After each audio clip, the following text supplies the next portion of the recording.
நண்பர்கள் மற்றும் தோழர்களுக்கு வணக்கம். இதுதான் ஜனநாயகமா? என்ற முதல் பதிவில் இந்தியாவில் தற்போது நடைமுறையில் உள்ள FPTP தேர்தல் முறையின் குறைகளை பார்த்தோம். குறிப்பாக, அது பெரும்பாலும் மிக குறைவான மக்கள் ஆதரவு பெற்ற கட்சிகள் மிக பெரும்பான்மையினரை ஆளும் ஒரு முறையாக இருக்கிறது என்பதை பார்த்தோம். அந்த வகையில், அது உண்மையில் ஜனநாயகமே அல்ல என்பதை அறிந்து கொண்டோம். தற்போது இந்த பதிவில், ஒரு கம்யூனிஸ்ட் அல்லது கம்யூனிஸ்ட் கட்சி ஆதரிக்க வேண்டிய அல்லது முன்வைக்க வேண்டிய மாற்று முறை என்ன என்பதை பார்ப்போம். ஒரு நாட்டில் தொழிலாளி வர்க்க அரசாட்சி அமையும்போது, நாட்டின் உழைக்கும் மக்களில் பல்வேறு பிரிவினருக்கும் ஏற்ற பிரதிநிதித்துவம் கிடைக்கும் வகையில் விகிதாசார தேர்தல் முறை நடைமுறைப்படுத்தப்படும். எனவே, அதற்கு இணக்கமாக முதலாளித்துவ அரசமைவிற்குள்ளும் விகிதாசார தேர்தல் முறை வேண்டுமென்று கோரி போராட வேண்டும். நாம் முன்வைக்கும் விகிதாசார தேர்தல் முறை என்பது, கட்சிகள் பெற்ற வாக்கு சதவீதத்திற்கு ஈர்ப்ப இடங்களை பகிர்ந்தளிக்கும் முறை. அதாவது, கட்சி விகிதாசார பிரதிநிதித்துவ தேர்தல் முறை. ஆங்கிலத்தில் பார்ட்டி ப்ரொபோர்ஷனல் ரெப்ரசன்டேஷன் எலெக்டோரல் சிஸ்டம். இம்முறையில் 5 ஆண்டுகளுக்கு ஒருமுறை ஒரே தேர்தல் நடத்தினால் போதுமானது. சட்டமன்றம், நாடாளுமன்றம், உள்ளாட்சி அமைப்புகளுக்கென்று தனித்தனியாக தேர்தல்கள் நடத்த தேவையில்லை. இதனால் பெரும் பொருட்செலவு மிச்சமாகும். இம்முறையில், தனி நபர்களுக்கு வாக்களிப்பதற்கு பதிலாக கட்சிகளுக்கு மக்கள் வாக்களிப்பார்கள். எனவே சுயேட்சை வேட்பாளர்களோ அவர்களுக்கான தனி சின்னங்களோ கிடையாது. இது தனிநபர் சுதந்திரத்தை மறுப்பதாகாதா? என்று சிலர் கேட்கலாம். தேர்தல் என்ற அரசியல் நடைமுறை ஒருபோதும் தனிநபர் நடவடிக்கை அல்ல. அது ஒரு கூட்டு நடவடிக்கை. வேட்புமனு தாக்கல் செய்வதற்கே தற்போது 10 நபர்கள் முன்மொழிய வேண்டும். அந்த 10 பேரோடு இன்னும் சிலரையும் சேர்த்து கொண்டு ஒரு அமைப்பை உருவாக்கி வளர்த்து போட்டியிடலாமே.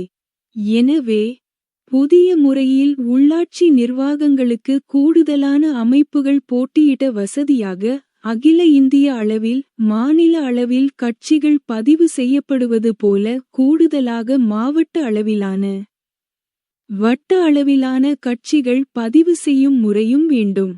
கட்சிகளின் உறுப்பினர் பதிவேடுகளின் அடிப்படையில், குறிப்பிட்ட எண்ணிக்கை உறுப்பினர்கள் இருந்தால் மட்டும் ஒரு கட்சியை வட்ட அளவிலான கட்சி என்ற அங்கீகாரம் அளித்து தேர்தலில் அந்த வட்டத்திற்குள் போட்டியிட வாய்ப்பளிக்க வேண்டும். ஒரு மாவட்டத்தில் குறைந்த பட்சம் இத்தனை வட்டங்களில் அங்கீகாரம் பெற்றிருந்தால் மட்டுமே ஒரு கட்சி மாவட்ட கட்சியாக அங்கீகரிக்கப்பட வேண்டும். குறைந்தது இத்தனை மாவட்டங்களில் அங்கீகாரம் பெற்ற கட்சியே மாநில கட்சி என்ற தகுதி பெறும் என்ற அளவீட்டு முறை வேண்டும். இதனால் போட்டியிடும் கட்சிகளின் எண்ணிக்கையை குறைக்க முடியும். லெட்டர் பேடு கட்சிகள் களத்திற்கு வராமல் தடுக்க முடியும். அதுபோல தேர்தல் முடிவுகளில் ஒரு கட்சி குறிப்பிட்ட குறைந்த பட்ச வாக்கு சதவீதத்தை பெற தவறினால் அந்த கட்சியின் வட்ட அல்லது மாவட்ட அல்லது மாநில அங்கீகாரத்தை நீக்கி தகுதி குறைப்பு செய்ய வேண்டும். தேர்தல் முடிந்தவுடன், அன்றே வாக்குகள் எண்ணப்பட்டு வாக்குச்சாவடி அளவில் முடிவுகள் அறிவிக்கப்பட வேண்டும். வாக்கு இயந்திரம் பயன்படுத்தப்படுமானால் வாக்கு இயந்திரத்தில் பதிவான வாக்குகளை அறிவிப்பதுடன், VVPAT இயந்திரத்தில் உள்ள சீட்டுகளை எண்ணி அதையும் அறிவிக்க வேண்டும். 1000 வாக்குகள் எண்ணுவதற்கு எவ்வளவு நேரம் ஆகும் என்பது சிறு குழந்தைக்கு கூட தெரியும்.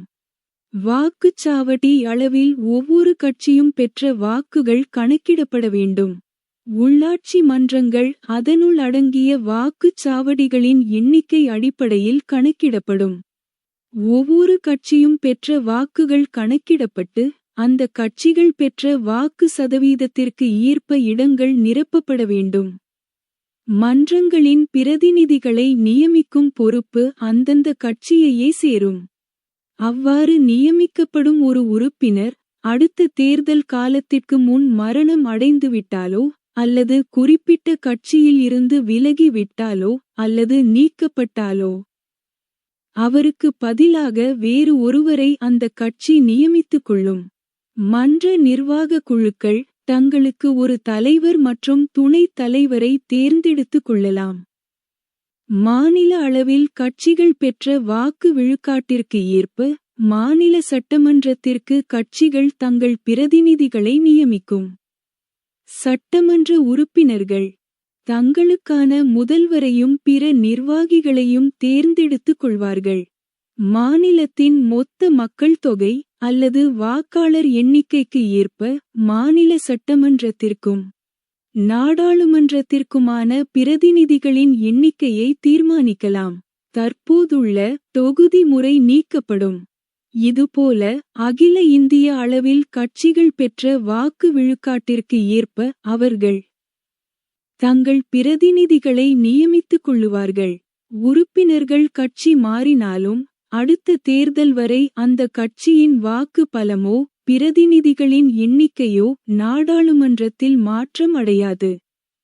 தற்போது திரிணாமுல் காங்கிரஸ் கட்சிக்கோ சிவசேனா கட்சிக்கோ ஏற்பட்டுள்ள பரிதாப நிலை ஒருபோதும் ஏற்படாது. கட்சி விகிதாசார பிரதிநிதித்துவ தேர்தல் முறை இருந்திருந்தால் கடந்த 2024 நாடாளுமன்ற பொதுத் தேர்தலில் பாஜக 198 இடங்களும் காங்கிரஸ் 115 இடங்களும் பெற்றிருக்கும்.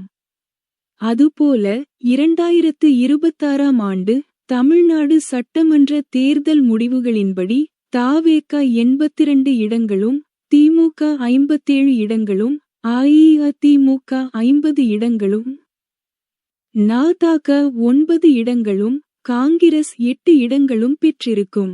முடிவாக விகிதாசார பிரதிநிதித்துவ தேர்தல் முறையினால் ஏற்படும் நன்மைகளை வரிசைப்படுத்தி பார்ப்போம்.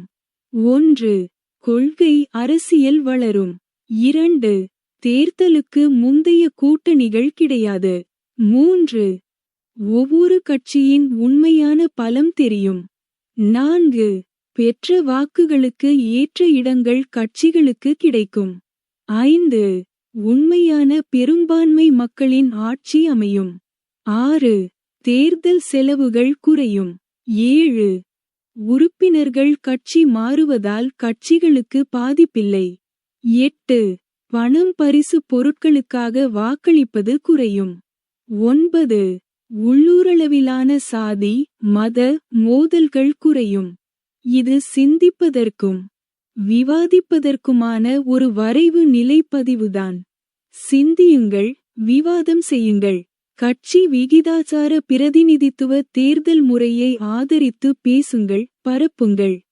இதுபோன்ற சிந்தனைக்குரிய பதிவுகளை காண நமது நிகரன் யூடியூப் சேனலை சப்ஸ்கிரைப் செய்து ஆதரியுங்கள். நன்றி. மற்றும் ஒரு காணொளியில் சந்திப்போம்.